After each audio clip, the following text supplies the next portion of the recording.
Robert Kiyosaki ने अपनी किताब रिच डैड पुअर डैड में दो लोगों की सोच का फ़र्क बताया है। एक रॉबर्ट का बाप जिसे रॉबर्ट ने गरीब बाप कहा है, और एक रॉबर्ट के दोस्त का बाप जिसे रॉबर्ट ने अमीर बाप कहा है। गरीब बाप ने पीएचडी की है, जबकि अमीर बाप 8वीं क्लास भी पास नहीं कर पाया।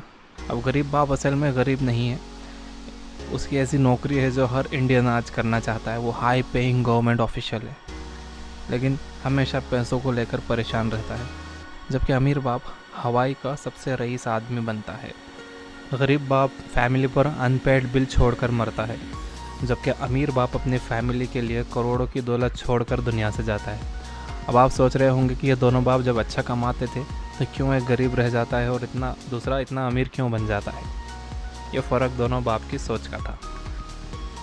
रॉबर्ट का गरीब बाप कहता था कि बड़ा इंसान बनने के लिए खूब पढ़ लिख कर अच्छी नौकरी करना चाहिए, जबकि अमीर बाप कहता था कि बड़ा इंसान बनने के लिए पढ़ लिख कर खुद की कंपनी खोलनी चाहिए ताकि उससे दूसरों को रोज़गार मिले।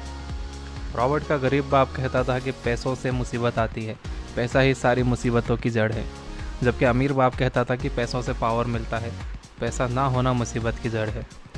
रॉबर्ट का गरीब बाप महंगी चीज़ें यह कहते हुए ख़रीदने से मना करता था कि हम उसे अफोर्ड नहीं कर सकते, जबकि रॉबर्ट का अमीर बाप कहता था कि वह ऐसे रास्ते बनाने की सोचे जिससे वो सारी महंगी चीज़ें अफोर्ड कर सके। ऐसा करने से उसके दिमाग में नए नए आइडियाज़ आएंगे। रॉबर्ट अपने दोनों बापों की बातें सुनकर बड़ा हुआ और अपना दिमाग लगाया और अपने अमीर बाप की बातें मानी और फॉलो की, जो बहुत ही अमीर बना, और उसकी सिखाई हुई बातों से रॉबर्ट ने भी करोड़ों कमाए। दूसरी तरफ उसका गरीब बाप गरीब ही रह गया। तो ऐसा क्या आखिर रॉबर्ट ने अपने अमीर बाप से सीखा? फाइनेंशियल एजुकेशन की प्रॉब्लम यह है कि ये स्कूलों में नहीं सिखाई जाती, इसलिए ये आपको आपकी फैमिली सिखाती है।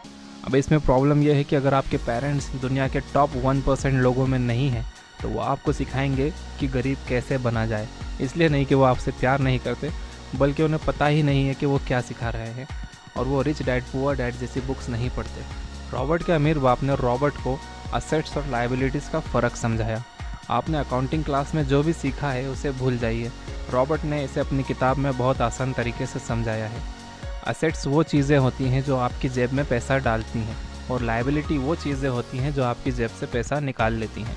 कोई भी चीज़ असेट और लायबिलिटी हो सकती है।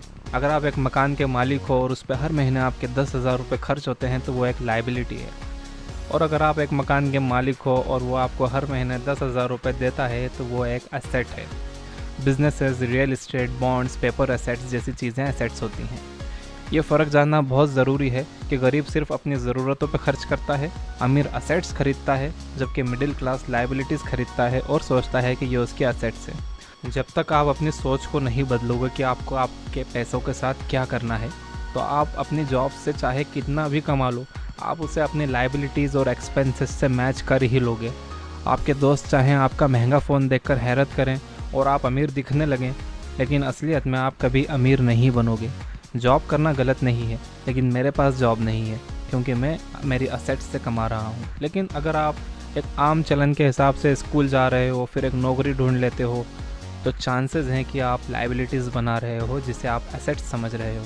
यही है प्रॉब्लम।